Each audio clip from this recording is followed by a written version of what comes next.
Welcome to this short video on how to get started with the GetReal trial tool. This tool offers step-by-step guidance to evaluate the options for and implications of introducing real-world elements in clinical trial design. After logging into the GetReal trial tool, we get this welcome screen. To just introduce you to the concepts we use in the tool and their interdependencies quickly, the starting point is your research question, which drives the choices you make for the trial design elements towards a more or less pragmatic trial. These trial design elements may have implications, among others for generalizability of your trial results to the setting of interest.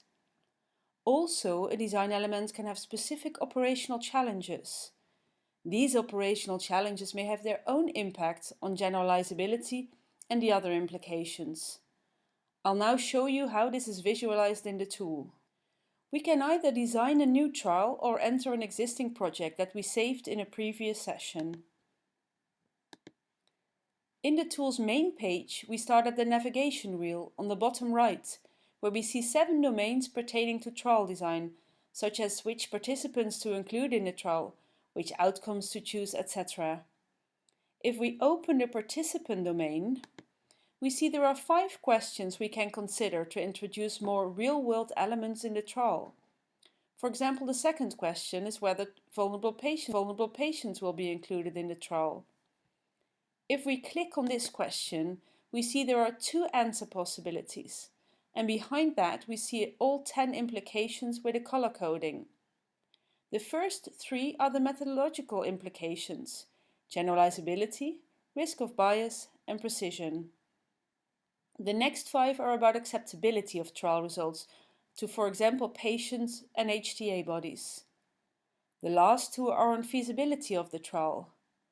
We can click on each of these implications to see an explanation of the possible effects of either choice on the implication. We're available with links to relevant literature.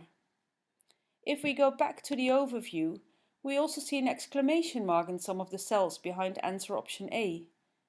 This means there may be operational challenges involved with this answer, and that these challenges in this case may have implications for generalizability, cost, and duration.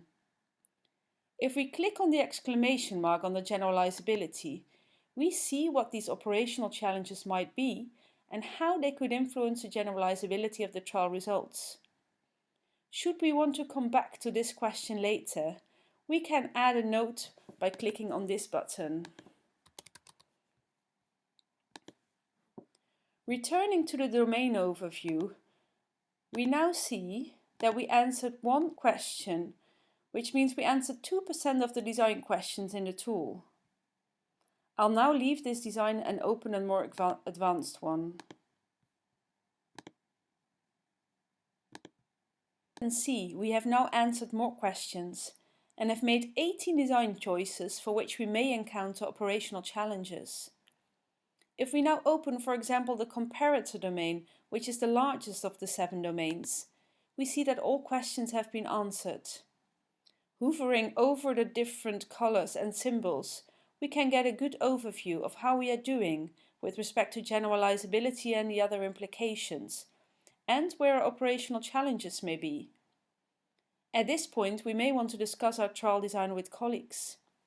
The tool provides the opportunity to export an Excel report with information on all the choices we made, their implications, operational challenges, and the notes we added. We can also export a visual overview by choosing this option. I hope this short video gave you a good impression on how the GetReal trial tool offers an accessible and solid knowledge base to assess, design, or discuss clinical trials in the light of real-world evidence generation.